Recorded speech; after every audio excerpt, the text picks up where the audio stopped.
लोगों को कहना चाहता हूं, ये लड़ाई विचारधारा की लड़ाई है, संविधान को बचाने की लड़ाई है, रिजर्वेशन को बढ़ाने की लड़ाई है, किसानों की, मजदूरों की रक्षा की लड़ाई है, बेरोजगार युवाओं की रक्षा की लड़ाई है।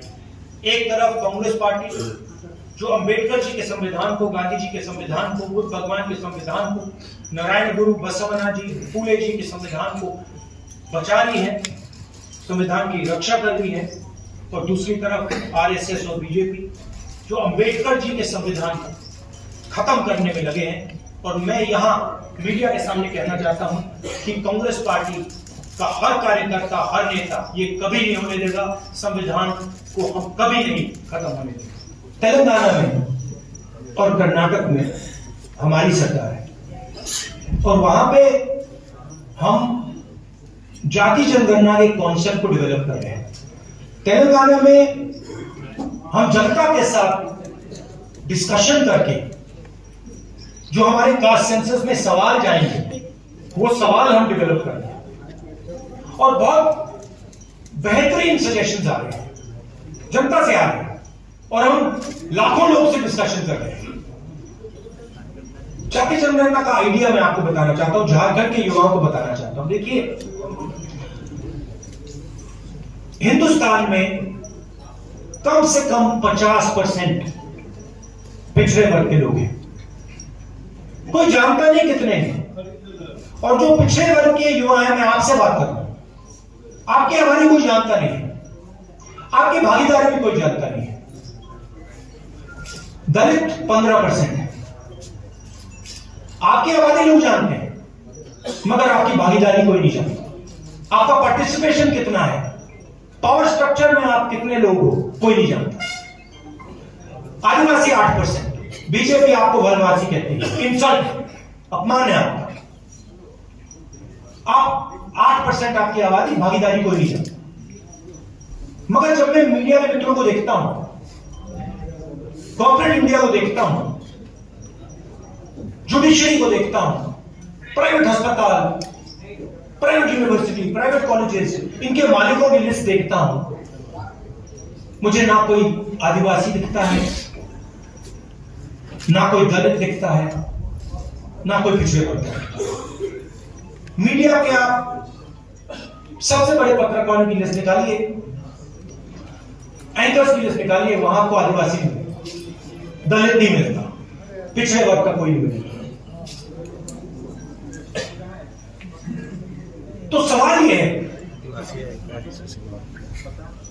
कि 73% दलित आदिवासी पिछड़े लोग हैं और इनका हिंदुस्तान के पावर स्ट्रक्चर में कितनी जगह है, कितना पार्टिसिपेशन है, इस सवाल का हम जवाब निकालना चाहते हैं। मैं जानता हूं कि नरेंद्र मोदी जी ने 20-25 अरबपतियों को 16 लाख करोड़ रुपया कर्जा माफ किया है और मैं ये भी जानता हूं कि अगर हम उन कंपनीज के मालिकों की लिस्ट निकालें, उनकी सीनियर मैनेजमेंट की लिस्ट निकालें, जिन लोगों को करोड़ों रुपए की सैलरी मिलती है, उस लिस्ट में आपको एक दलित नहीं मिलेगा, एक आदिवासी नहीं मिलेगा, एक पिछड़ा वर्ग का व्यक्ति नहीं मिलेगा। मतलब हिंदुस्तान का उसमें रिप्रेजेंटेशन है ही नहीं। इसलिए हम जाति जनगणना की बात कर रहे हैं। इसलिए मैंने पार्लियामेंट हाउस में प्रधानमंत्री के सामने कहा कि देखिए, हम करेंगे, हम पता लगाना चाहते हैं कि 73% के पास कितनी भागीदारी है, कहां है ये लोग। मनरेगा की लिस्ट में मिलते हैं, मजदूरों की लिस्ट में मिलते हैं, लाइन लगी हुई। हम पता लगाना चाहते हैं हिंदुस्तान के पावर स्ट्रक्चर में कहां है जाति जनगणना का ये कॉन्सेप्ट, और ये क्रांतिकारी कॉन्सेप्ट है। इससे हिंदुस्तान की राजनीति हमेशा के लिए बदल जाएगी। क्यों बदलेगी? क्योंकि 21वीं सदी डेटा की सेंचुरी है। डेटा जो 20वीं सेंचुरी में तेल काम करता था, उसको ब्लैक गोल्ड कहते थे, अब डेटा वो काम करेगा।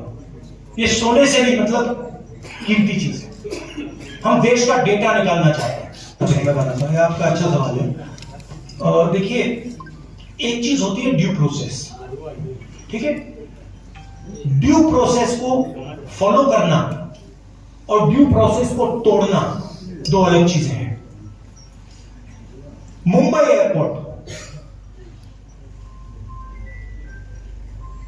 जिसका था, उस पर सीबीआई की इंक्वायरी होती है,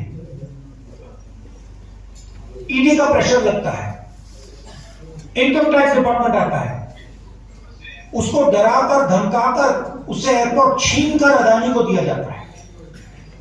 हिंदुस्तान के जो बाकी एयरपोर्ट्स हैं, दूसरे बिजनेसेस को कहा जाता है कि तुम टेंडर नहीं करोगे, उनको परे कर दिया जाता है। ये लोग आते हैं हमारे पास, हमें बताते हैं एयरपोर्ट दे दिए, पोर्ट्स दे दिए, धारावी 1 लाख करोड़ रुपए की जमीन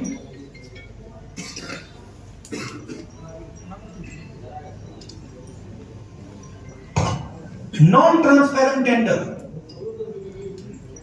मैंग्रोव की जमीन जिससे पूरी मुंबई में नुकसान होगा, वो आप ले रहे हो, क्वायर कर रहे हो। धारावी के लोगों से पूछा ही नहीं आपने, उनको धमका के डरा के निकाल रहे हो। ये ड्यू प्रोसेस नहीं है, ये चोरी है। हम ड्यू प्रोसेस के खिलाफ नहीं है, और हम ये भी एक्सेप्ट करते हैं कि हिंदुस्तान में बड़े बिजनेसेस हैं और उनकी जगह है। अदानी, अंबानी, टाटा, बिरला, इनकी जगह है, मगर हम ये नहीं एक्सेप्ट करेंगे कि सिर्फ इनकी जगह होगी। और हम ये बिल्कुल नहीं एक्सेप्ट करेंगे कि एक अरबपति को हिंदुस्तान का पूरा धन चोरी करके पकड़ा जाए। तो आप ड्यू प्रोसेस, ठीक है, जो ड्यू प्रोसेस है उसके हम खिलाफ हैं, मगर फेक प्रोसेस, धमकी, सीबीआई, ईडी, सरकार के एमएलए को, अदानी जी कहते हैं, वो महाराष्ट्र में कहा जाता है कि राजनीतिक मीटिंग में जहां निर्णय लिया जा रहा था, महाराष्ट्र को गिराने का निर्णय लिया जा रहा था, उस मीटिंग में अमित शाह बैठे थे, उस मीटिंग में अदानी बैठा था। क्यों? अदानी जी महाराष्ट्र की सरकार को डिस्टर्ब क्यों कर रहे हैं? इसके खिलाफ